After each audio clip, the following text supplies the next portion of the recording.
Hi TV media ప్రేక్షకులకు నమస్కారం. మనం ఇప్పుడు ఆంధ్ర మహాభారతంలో విరాట పర్వంలో తిక్కన గారు రచించినటువంటి ఒక పరమాద్భుతమైన పద్యమును గురించి సోదాహరణపూర్వకంగా తెలుసుకుందాము. మహాభారతాన్ని వ్యాస భగవానుడు సంస్కృతంలో చక్కగా రచిస్తే దానిని తెలుగులోకి కవిత్రయము పేరిట నన్నయ్య, తిక్కన, ఎర్రన అనువదించారు. అందులో తిక్కన గారు విరాట పర్వము మొదలుకొని స్వర్గారోహణ పర్వం వరకు 15 పర్వములను కడు రమణీయముగా అనువదించారు. అసలు ఆయన రచించినటువంటి విరాట పర్వము ఒక కావ్యమే, అలా ఉంటుందన్నమాట. అందులోని పద్యములన్నీ కూడా నాటకీయతను పుణికిపుచ్చుకుంటాయి. అక్షర రమ్యత బహు రమణీయముగా ఉండి ఆ పద్యాలు చదివే కొంది మనందరినీ రసానందమున కందలింప చేస్తాయి. ప్రతి పద్యం కూడా ఇవి పద్యముల, ప్రతిపదరస హృదయముల, విద్యావన గంధముల, సురుచిర భావ పరిపూర్ణముల అన్నట్లు చాలా గొప్పగా ఉంటాయి అన్నమాట. అందులో ఒక పద్యాన్ని ఇప్పుడు మనం చూద్దాం. ఇది సందర్భం ఏంటంటే, పాండవులు అరణ్యవాసమును ముగించుకొని అజ్ఞాతవాసాన్ని విరాటరాజు కొలువులో గడుపుతారు. అక్కడ వాళ్ళంతా మారు పేర్లతో సంచరిస్తూ ఉంటారు. ధర్మరాజు పేరు కంకుభట్టు, భీముడి పేరు వలలుడు, అర్జునుడి పేరు బృహన్నల, ద్రౌపది పేరు మాలిని అంటే సైరంధ్రి అన్నమాట. సుధేష్ట దగ్గర విరాటరాజు భార్య యొక్క సైరంధ్రి అని. అలాగే ఇంకా నకులుడు, సహదేవుడు కూడా మారుపేర్లతో ఉంటారు. ఇలా వాళ్ళు ఉన్నప్పుడు ఒక సందర్భంలో ఆ విరాటరాజు యొక్క భావమరిదైనటువంటి దుష్టబుద్ధి గల కీచకుడి చేత ద్రౌపది అవమానింపబడుతుంది. వాస్తవంగా ద్రౌపది చాలా గొప్ప వ్యక్తి. ఆమె అయోనిజ, దైవాంశ సంభూతురాలు. అలాంటి ఆమె ఎంతో ఓర్పుగా ఉంటుంది. కానీ కీచకుడి ఆగడాలు ఎక్కువైనప్పుడు కొంచెం కోపపడుతుంటుంది. అలాంటి సందర్భంలో కీచకుడి యొక్క చేష్టలను ఇటు మారువేషంలో ఉన్నటువంటి వలలుడు భీముడికి, బృహన్నల అర్జునుడికి రహస్యంగా తెలియజేస్తుంది కలుసుకొని. అప్పుడు వాళ్ళు కూడా కొంత ధర్మరాజుని తూలనాడతారు. కానీ ఇక్కడ విచిత్రం ఏంటంటే, ద్రౌపది చాలా జాగ్రత్తగా వాళ్ళకు చెప్తుందనమాట, ధర్మరాజును మీరు తూలనాడవద్దు, ఎందుకంటే ఆయన చాలా ధర్మాత్ముడు, ధర్మమును ఎప్పుడూ తప్పలేదు, కాబట్టి చాలా జాగ్రత్తగా మనం మాట్లాడాలని చెప్పి వాళ్ళకు హెచ్చరిస్తుంది. దీన్ని బట్టి ద్రౌపది యొక్క పాత్రత ఎంత గొప్పదో మనకు అర్థమవుతుందన్నమాట. ధర్మం తెలిసినటువంటి వ్యక్తి ఆమె. అందువల్ల ఇదిగో ఈ పద్యం ద్వారా వాళ్ళకు తెలియజేస్తుంది ధర్మరాజు గొప్పతనాన్ని. ధర్మరాజు సామాన్య మానవుడు కాదు, ఆయన యుధిష్ఠిరుడు, ధర్మదేవత, యమధర్మరాజు వంశంలో పుట్టినవాడయ్యా అని చెప్తూ ఇదిగో ఇలా చెప్తుంది చూడండి. యవ్వాని వాకిట ఇభమద పంకము రాజభూషణ రజోరాజినడగు, యవ్వాని చారిత్రమెల్లలో కములకు నొజ్జయై వినయంబు నొరపు గరపు, యవ్వాని కడకంట నివ్వెటుల్లెడు చూట్కి మానిత సంపదలీను చుండు, యవ్వాని గుణలత లేడు వారాసుల కడపటి కొండపై కలయబ్రాకు, అతడు భూరి ప్రతాప మహాప్రదీప దూర విఘటిత గర్వాంధకార వైరి వీర కోటీర మణిఘ్రణి వేష్టితాంఘ్రితలుడు కేవలమర్చుడే ధర్మసుతుడు అని చెప్పి అంటుందండి. ఇక్కడ ఏంటంటే, ఈ పద్యం ఎత్తుగడే చాలా గొప్పగా ఉంటుంది. ఇది శీర్ష పద్యం అండి. అసలు ప్రారంభంలోనే ఈ ధర్మరాజు వైభవాన్ని తెలియజేస్తున్నది ఆమె. ఎలాగా? యవ్వాని వాకిట ఇభమద పంకంబు, ఇభం అంటే ఏనుగు, మదించిన ఏనుగుల యొక్క ముక్కుల్లో నుంచి కారేటటువంటి ఆ పంకము జలధార, అదట ధర్మరాజు వాకిట్లో కుప్పలు కుప్పలుగా పడి ఉంటుందట.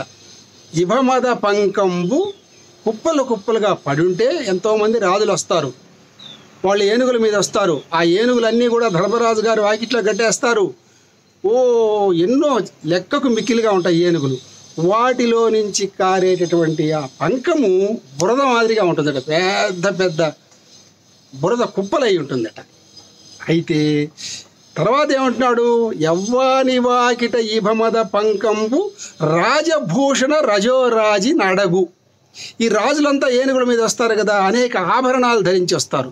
ఆ ఆభరణాలు రత్న కిరీటాలు మణిమయమైనటువంటి ఆభరణాలు వేసుకొని వస్తే అవి ఆ రాజులు కిక్కిరిసిన రాజులు ఒకరికొకరు అట్లా తగులుతున్నప్పుడు ఆ రాపిడికి ఆ వజ్ర వైఢూర్య బంగారపు రజను బడి ఆ యొక్క పంకము అణిగిపోతుందట. అడగు అంటే అది అణిగిపోతుందట. అంటే ఇక్కడ ధర్మరాజు వైభోగాన్ని తెలియజేశాడు.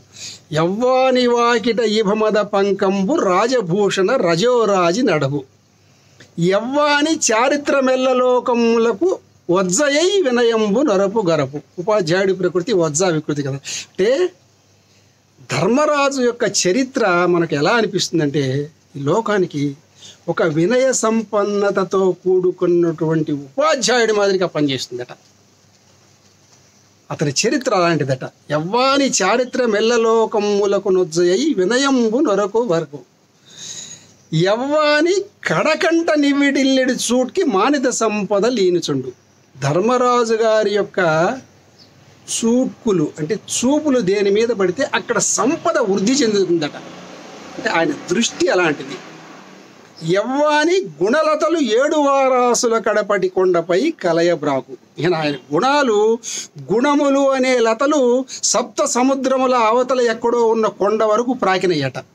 అంటే ఆయనకు ఒక గొప్పతనాన్ని లోకానికి మొత్తం తెలుసు అన్నట్టుగా ఈ పాదంలో చెప్తున్నాడు. చెప్తూ చివరిలో తేటగీతి సీసంలోనే చివరికి వచ్చి అతడు అంటే ధర్మరాజు పెద్ద సుదీర్ఘమైన సమాసం తీసుకున్నాడు. చూడండి ఎంత అద్భుతంగా ఉంటుందో. అతడు భూరి ప్రతాప మహాప్రదీప దూర విఘటిత గర్వాంధకార వైరి వీర కోటీర మణిఘ్రణి వేష్టితాంగ్రితలుడు కేవలమర్చుడే ధర్మసుతుడు. దీంట్లో ఏమంటున్నాడు ఈ దీర్ఘ సమాసంలో? ధర్మరాజు గారి అమోఘమైన ప్రతాపము అనేది మహాజ్యోతి ముందు శత్రురాజుల గర్వము అనేది అంధకారము దూరం అయిపోతుందట.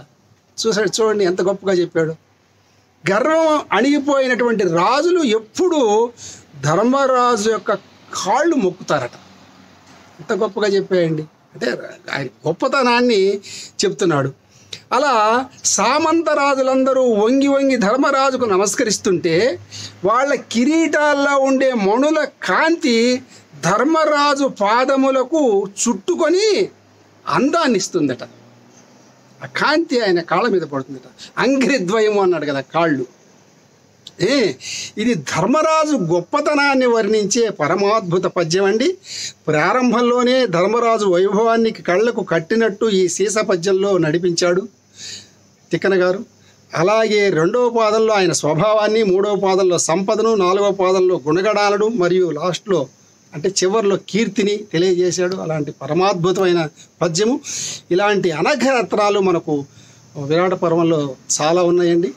అయితే ఈ పద్యం యొక్క గొప్పతనాన్ని మనం ఇప్పటివరకు తెలుసుకున్నామండి. ఇక్కడ ఒక విషయాన్ని కూడా మీకు గుర్తు చేయాలనుకుంటున్నానండి. ఏంటంటే మనకు 1963 ప్రాంతంలో రాజ్యం పిక్చర్స్ వారు నర్తనశాల అని ఒక పరమాద్భుతమైనటువంటి చలనచిత్రాన్ని తీశారండి. దానికి మహానుభావుడైన కమలాకర కామేశ్వరరావు గారు దర్శకత్వం, ఘంటసాల వెంకటేశ్వరరావు గారు పాటలు పాడటం, అలాగే చక్కగా సుశల దక్షిణామూర్తి గారి సంగీతం, విశ్వవిఖ్యాత నట సార్వభౌముడైన ఎన్టీ రామారావు గారి నటన, వీటన్నిటితో కలిసి, ఎందుకంటే ఆ సినిమా మొత్తము విరాట పర్వం ఉన్నట్టు తీశారండి. ఎక్కడో సినిమా వాళ్ళ కోసం చిన్న చిన్న మార్పులు చేసుకొని చాలా గొప్పగా ఉంటుందన్నమాట. విరాట పర్వంలో ఉన్న తిక్కన గారి పద్యాలే అన్నీ పెట్టారు. అయితే సినిమా వాళ్ళు ఏం చేశారంటే వాళ్ళ సౌలభ్యం కోసం ఎందుకనో ఈ పద్యాన్ని ఘంటసాల చేత గారి ఆయన చేత పాడిస్తే బాగుంటుందని బృహన్నల చేత పాడించారండి. కానీ ఇది బృహన్నల చెప్పల. తిక్కన గారు రచించిన భారతం ప్రకారము ధర్మరాజు యొక్క గొప్పతనాన్ని ద్రౌపది మాత్రమే చెప్పిందనే విషయాన్ని మీకు తెలియజేద్దామని చెప్పి ఈ మాట చెప్పానండి. ఇలాంటి మరి ఒక మంచి తిక్కన గారి పద్యంతో మళ్ళీ కలుసుకుందాం. స్వస్తి. మరిన్ని అప్డేట్స్ కోసం మా కాయ్ టీవీని సబ్స్క్రైబ్ చేసుకోండి. మా వీడియో కనుక మీకు నచ్చినట్లయితే లైక్ చేయండి, షేర్ చేయండి. మీ విలువైన అభిప్రాయాలను కామెంట్ బాక్స్లో తెలియజేయండి.